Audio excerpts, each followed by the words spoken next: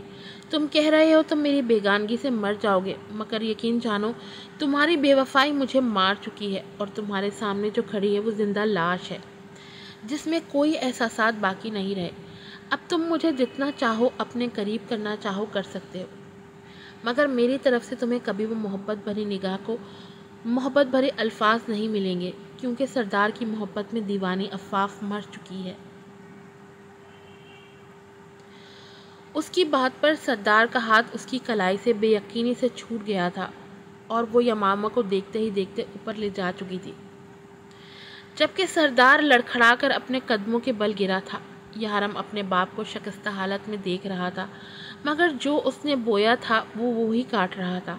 وہ ایک لمحے کو بھی آگے بڑھ کر سردار کو تسلی نہیں دے پایا، کیونکہ اس کا غرور اسے لے ڈوبا تھا۔ نہ صرف اسے بلکہ اس کے پورے گھر کو وہ تہس نہس کر چکا تھا۔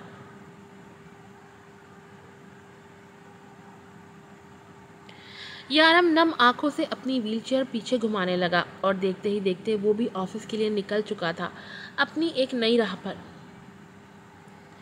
یارم ایک خوبصورت سے آفس کی کھڑکی میں بیٹھا گلاس ونڈو سے باہر کا منظر دیکھ رہا تھا۔ وہ آج بھی اپنی ٹانگوں پر کھڑا نہیں ہو پایا تھا۔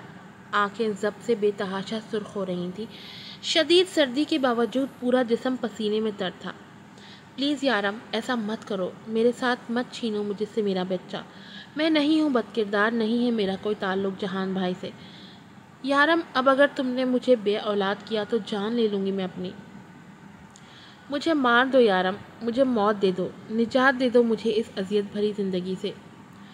یارم کو اپنی آخری ملاقات یاد آئی جب وہ ماہرہ سے اس کا بچہ چھیننا چاہتا تھا۔ کیسے گڑ گڑائی تھی وہ، کتنا ٹوٹ گئی تھی وہ، بے تحاشا رو رہی تھی۔ یہ منظر یاد کرتے یارم نے اپنے دانت شدت سے اپنے ہونٹوں میں پیوست کیے تھے۔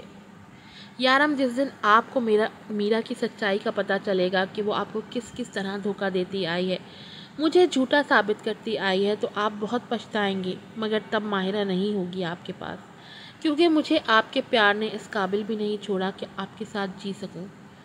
وہ سسکی تھی۔ یارم نے اپنے کانوں پر ہاتھ رکھے تھے۔ وہ سسکیاں اس سے رات رات بھر سونے نہیں دیتی تھیں۔ پچھتاوے کی آگ میں وہ دن رات جل رہا تھا۔ پچھتاووں کے ناک دن رات اسے ڈستے رہتے تھے۔ یارم پچھلے 2 سال سے ماہرہ کو ڈھونڈ رہا تھا۔ اس نے دنیا کے ہر کونے میں ماہرہ کو تلاش کیا تھا، مگر ماہرہ اسے نہیں ملی تھی۔ آخر ملا تو وہی کرتے ہیں جو گمے ہوں، جو خود چھپ کے بیٹھے ہوں، وہ ملا تھوڑا ہی کرتے ہیں۔ یارم نے زوردار مکہ پاس ہی پڑی شیشے کی ٹیبل پر مارا تھا۔ کانچ نے ہاتھ کو شدید زخمی کر دیا تھا، مگر یارم کو پرواہ نہیں تھی۔ اسے پرواہ تھی تو بس میرا کی، جو اس کو نوچ کے کھا گئی تھی۔ اس کی خوشیاں نگل گئی تھی۔ یہ تو اس اذیت سے بہت کم تھی جو وہ ماہرہ کو دیتا تھا۔ کہاں چلی گئی ہو ماہرہ تم؟ کہاں چلی گئی؟ بس ایک بار لوٹ آؤ، بس ایک بار اپنے یارم کو معاف کر دو ماہرہ، پلیز۔ تم تو بہت محبت کرتی تھی نا مجھ سے، پھر کیسے کل چلی گئی تنہا چھوڑ کر مجھے؟ یارم آنکھوں پر ہاتھ رکھتے ہوئے رو پڑا تھا۔ وہ شخص جس کی آنکھوں میں کبھی ایک آنسو تک نہیں آیا تھا، اب تو آنسو جیسے اس کی آنکھوں کا ساتھ چھوڑتے ہی نہیں تھے۔ اس عرصے میں یہ ضرور ہوا تھا کہ اس کی تھوڑی بہت نوک جھوک ہونے لگی تھی یمامہ سے۔ وہ اس کو عفاف کی طرح اپنا چکا تھا۔ اگر بات کی جائے سردار کی، تو وہ اب بھی عفاف کو منانا چاہتا تھا، مگر عفاف پہلے والی عفاف نہیں رہی تھی۔ اس کے پاس تو شاید وقت بھی بہت کم بچا تھا۔ اب جو اس کا مقصد تھا وہ اپنے بچوں کو ملانا تھا، جس میں وہ جلد یا بدیر کامیاب ہونے والی تھی۔ ماہرہ بیرون ملک میں ایک خوبصورت مگر چھوٹے سے گھر میں کھڑی تھی، جہاں پورے گھر میں چاروں اطراف بڑے بڑے گلاس لگے ہوئے تھے، یا یوں کہا جائے کہ وہ شیشے کا تاج محل تھا، جس سے باہر تو سب کچھ دکھتا تھا، مگر باہر والا اندر نہیں دیکھ سکتا تھا۔ آج پورے 2 سال ہو چکے تھے اسے یارم سے جدا ہوئے۔ یارم اپنی محبت کی دسترس سے نکلے ہوئے، مگر اس سوداگر کا ہر زخم آج بھی تازہ تھا۔ اس رات وہ یارم اور سب کو بتائے بغیر اس کو جدائی کی سزا سناتے ہوئے سب سے بچ بچا کر عفاف کے ساتھ وہاں سے نکل آئی تھی۔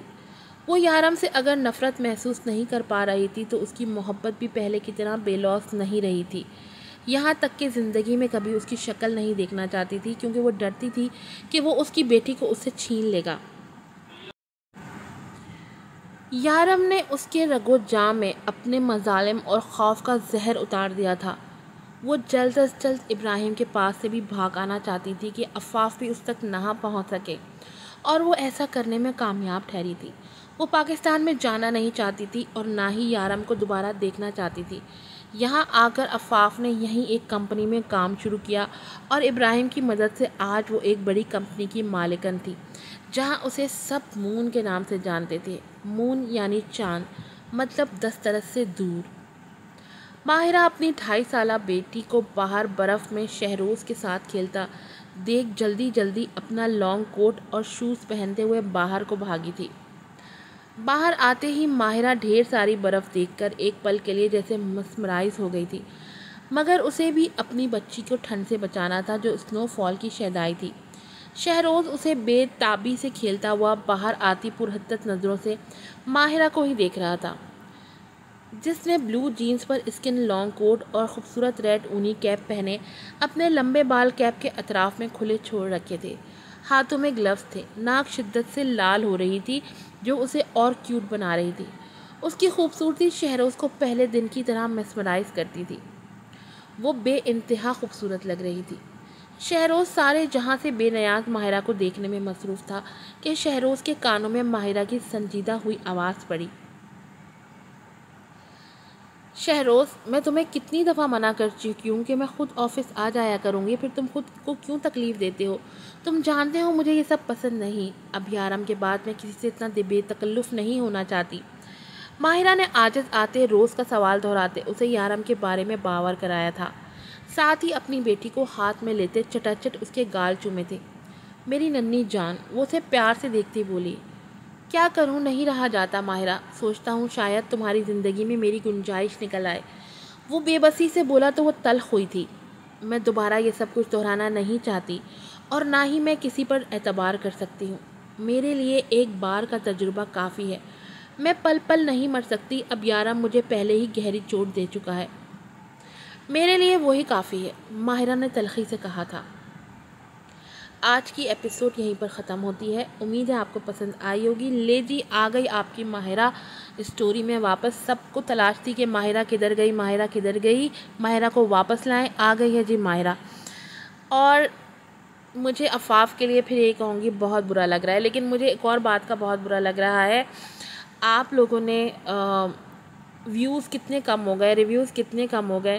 آپ یقین کریں میں بیمار تھی، میرا دل بھی نہیں کیا میں پلٹ کے چینل کو دیکھوں، کیونکہ آپ لوگوں کا جو بیہیویئر تھا ایپیسوڈز کی طرف، نہ کوئی لائکس، نہ کوئی ریویوز، نہ شیئرنگ، کچھ بھی نہیں۔ الٹا ویوز جو 1000 سے اوپر ویوز ہوتے تھے کم ہو کے 500 400 300 ویوز رہ گئے ایپیسوڈ پہ۔ اگر آپ لوگ ایپیسوڈ پر اچھے ویوز نہیں دیں گے، اچھے ریویوز نہیں دیں گے، میں ایپیسوڈ نہیں بناؤں گی۔ اگر آپ چاہتے ہیں آپ کو ٹائم پہ ایپیسوڈ ملے تو آپ کو اچھے ریویوز دینا پڑیں گے، آپ کو ایپیسوڈ کو لائک کرنا پڑے گا، آپ کو ایپیسوڈ کو شیئر کرنا پڑے گا۔ اگر آپ یہ سب کام کریں گے تو ہی آپ کو ایپیسوڈ ٹائم پر ملے گی۔ اگر آپ لوگوں کو ایپیسوڈ چاہیے تو آپ ویڈیو کو ضرور لائک کریں اور اچھے اچھے ریویوز بھی دیں۔ پھر ملوں گی آپ سے نئی ایپیسوڈ کے ساتھ۔ السلام علیکم۔